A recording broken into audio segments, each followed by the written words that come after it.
My dear students, अभी तक हमने स्वतंत्र सहमति के अंतर्गत प्रपीड़न, असम्यक असर या अनुचित प्रभाव, कपट और दुर्व्यपदेशन ये 4 तत्व देखे थे, डिस्कस कर चुके हैं। जैसा कि मैंने धारा 14 के अंतर्गत बताया था स्वतंत्र सहमति क्या है, 5वां तत्व उसमें भूल का है।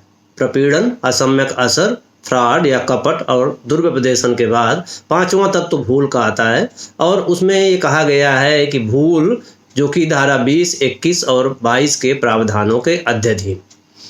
अब भूल के चैप्टर में हमें इसको विस्तृत रूप से अध्ययन करना है कि कब कोई भूल करार को शून्य बनाती है या भूल का करार पर क्या प्रभाव होता है। तो भूल के लिए हमको देखना पड़ेगा इसमें धारा 13, धारा 20, धारा 21 और धारा 22 को। धारा 13 सहमति की परिभाषा बताती है, जो कि कहती है कि 2 व्यक्ति सहमत हुए तब कहे जाते हैं जब वह एक ही बात पर एक ही अर्थ में सहमत हो। अब ये जो धारा 13 की भाषा है वो एक्चुअली ये भाषा स्मिथ बनाम ह्यूज के केस में जस्टिस हैनेन द्वारा ये उनके निर्णय का एक भाग है, जिसमें उन्होंने कहा था कि सहमति के लिए ज़रूरी है कि 2 व्यक्ति एक ही बात पर एक ही अर्थ में सहमत हों। वहाँ से ये जो परिभाषा है धारा 13 की सहमति की ये ली गई है।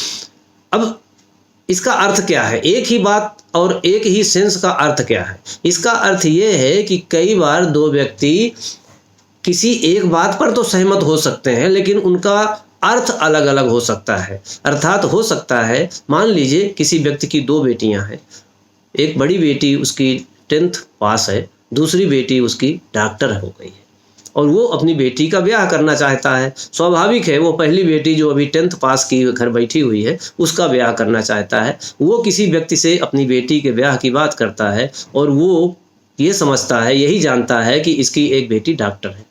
वो समझता है कि मैं इसके डॉक्टर जो बेटी हो गई है उससे अपने बेटे का रिश्ता कर रहा हूँ।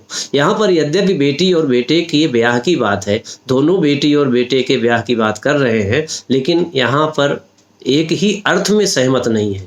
इसलिए यह करार प्रारंभ से ही शून्य होगा, क्योंकि कंसेंट ही रियल नहीं है। तो जब कंसेंट रियल नहीं होगी, अब ये जो बेटी बेटे का उदाहरण है ये किसी घोड़े पर भी हो सकता है, किसी घर के बारे में हो सकता है, जमीन की खरीद फरोख्त में हो सकता है, कार के खरीद फरोख्त में हो सकता है, जहाँ पर दोनों व्यक्ति एक बात पर तो सहमत है लेकिन दोनों का अर्थ अलग अलग है, दोनों का सेंस अलग अलग है सहमत होने का। अर्थात वह मतैक्य नहीं है उस चीज़ पर जब तक मतैक्य नहीं होती, जिसको कि लैटिन शब्द में कंसेंसस एड इडम कहा गया है।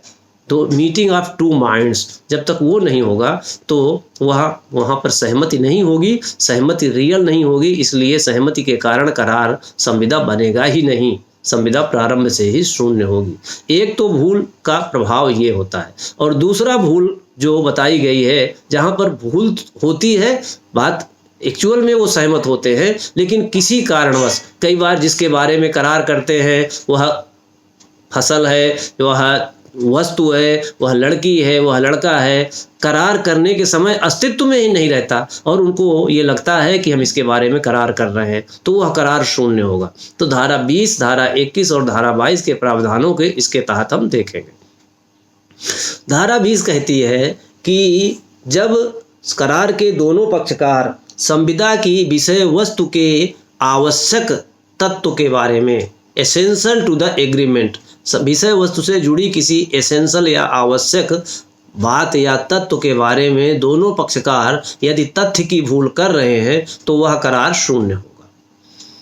धारा 21 इसी से जुड़ी हुई बात को आगे बढ़ाती है। धारा 21 कहती है कि करार के संबंध में विधि संबंधी कोई भूल का करार पर कोई प्रभाव नहीं पड़ेगा और अनलेस या जब तक कि वह भूल विदेशी विधि के भूल के बारे में न हो। अर्थात यदि किसी विदेशी विधि के बारे में भूल है तो वह तथ्य की भूल का प्रभाव रखेगी। अब यहाँ पर आप जानते हैं भूल 2 प्रकार की होती है, तथ्य की भूल और विधि की भूल। विधि की भूल क्षम्य नहीं होती, अर्थात कोई व्यक्ति यदि कहे कि मुझे इस कानून का या इस कानून के प्रावधान का ज्ञान नहीं था तो कानून उसको यह माफ़ी या यह एक्सक्यूज नहीं देगा, यह छूट कानून में नहीं मिलती। एक मैगजिम है, लैटिन मैगजिम है, इग्नोरेंसिया जुरिस नॉन एक्सक्यूसेट, अर्थात विधि की भूल क्षम्य नहीं है। Ignorance of law is no excuse. और इसलिए दो पक्षकारों में से कोई व्यक्ति अगर वह इंडियन लॉ के बारे में कोई भूल करते हुए कोई करार करता है तो उस भूल का करार की सेहत पर कोई फर्क नहीं पड़ेगा, अर्थात विधि की भूल का करार पर कोई प्रभाव नहीं है। ये धारा 21 कहती है। धारा 22 कहती है कि जब तथ्य की भूल हो और किसी एक पक्षकार द्वारा भूल की गई हो तो ऐसी भूल भी करार को शून्य नहीं बनाती, क्योंकि धारा 20 कहती है दोनों पक्षकारों की भूल। अब इन तीनों धाराओं को पढ़ने के बाद हमको यह पता चलता है, यह निष्कर्ष निकलता है कि जरूरी क्या है। जरूरी है तथ्य की भूल हो, दोनों पक्षकारों की भूल हो और वह तथ्य संविदा के लिए आवश्यक हो। अब ये प्रश्न आता है आगे कि संविदा के लिए कौन से तथ्य आवश्यक हैं या किन तथ्यों की भूल करार को शून्य बनाएगी, जो कि धारा 20 के अनुसार शून्य होगा। तो यहाँ पर 3 प्रकार से कोई भूल, एक इसमें इन 3 बिंदुओं को जाने के पहले आप देखिए एक केस देखिए, AP Kochu Devasi versus state of Kerala.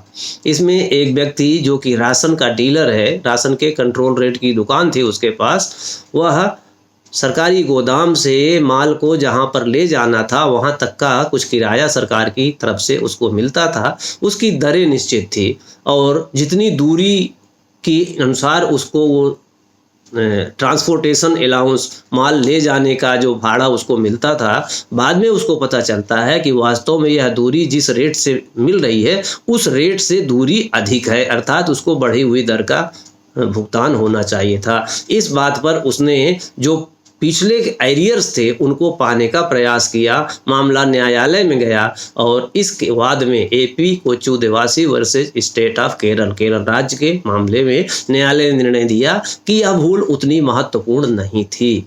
अगर यह भूल मान लीजिए 2-4 किलोमीटर का अंतर है, इसको न्यायालय ने उसको ज़्यादा महत्व नहीं दिया, लेकिन यही भूल अगर मान लीजिए 25 किलोमीटर का रेट अलग है और 50 किलोमीटर का रेट अलग है और भूल ऐसी हो कि 25 किलोमीटर या 50 किलोमीटर इतना बड़ा अंतर हो जहाँ पर, वहाँ पर हो सकता है न्यायालय उसको बढ़ी हुई दर का अधिकारी मानता, क्योंकि भूल यहाँ पर महत्वपूर्ण मानी जाती।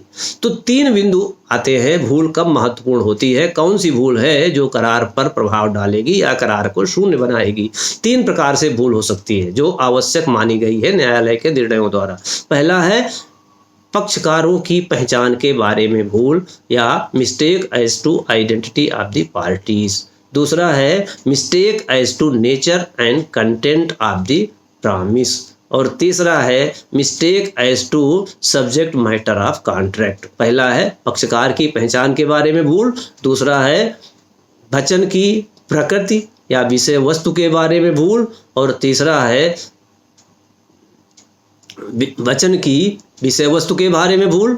फिर से कहता हूँ, पहला है पक्षकार की पहचान के बारे में भूल, दूसरा है विषय वस्तु के बारे में भूल, और तीसरा है वचन की प्रकृति व अंतर वस्तु के बारे में भूल। अब इन तीनों प्रकार की भूल को अलग अलग न्यायिक निर्णयों के सहारे हम इनकी व्याख्या करके इनको समझेंगे।